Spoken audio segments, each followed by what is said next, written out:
Welcome back. You've been enjoying Simon's company. This lecture follows up on his and my first one, and I want to show you how he and I connect very well. Simon urges write early. Why? Well, in fact, just to develop your ideas, to find your content, to explore your narrative. So, in his lecture, he explains that writing, in the meaning of putting words on paper, may be a way of thinking. And yes, and indeed, at one point, Simon says, somehow we think more clearly when we write. At least, I do. Now, when we write, when we put words on paper, we actually are working on our ideas, shaping them, making them concrete and real, and this process forces us to clarify the links, the logic, the true meaning, challenging all these elements. The product of this free writing brain work is, unfortunately, often not directly ready for the eyes of the reader. We are still working on the content. The storyline is not yet decided upon. So perhaps we can compare this brain activity during writing a bit with talking. When we talk about our project, we also process ideas so they can grow and develop.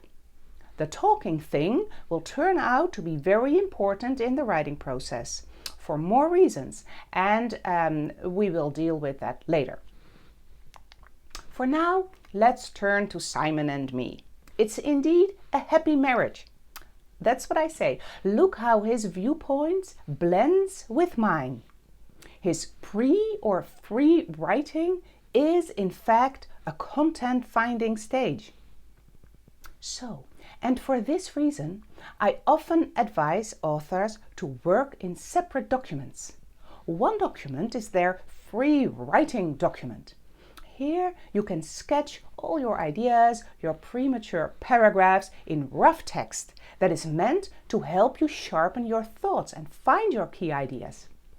You may just happily jump back and forth here, delete and add.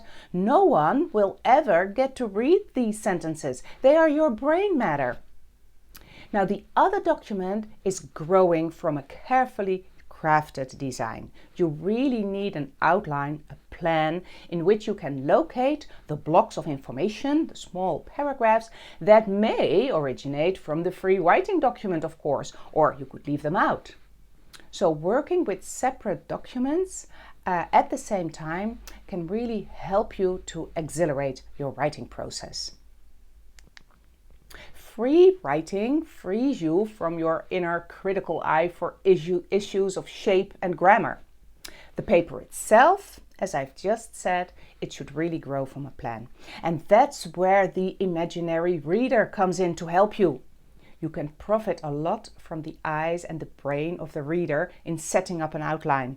Discussing the outline with your reader will really help you to develop your storyline. It will turn out that this helpful relationship can really be a big support, and we will really experience this in the upcoming weeks. Now, to wrap up these two lectures and of course also Simon's first suggestion, these are my take-home messages for you. First, find the first or the next tiny step you need to make in your writing process. Why are you stuck? Where are you precisely? Do you have a content problem or do you have a form problem? Where are you?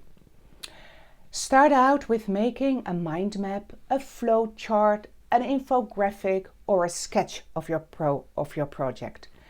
First, work on the general message, and after that, find the smaller messages that support the overall message.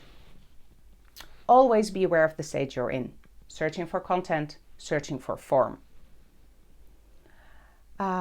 Use your outlines to talk about your content with intended readers and ask for focused feedback. So when you're in the first stage of finding content and you have a rough draft or an outline, ask your reader to just comment on content issues, on storyline issues, questions of order, not on form or word choice or sentence structure or whatever. That's for later.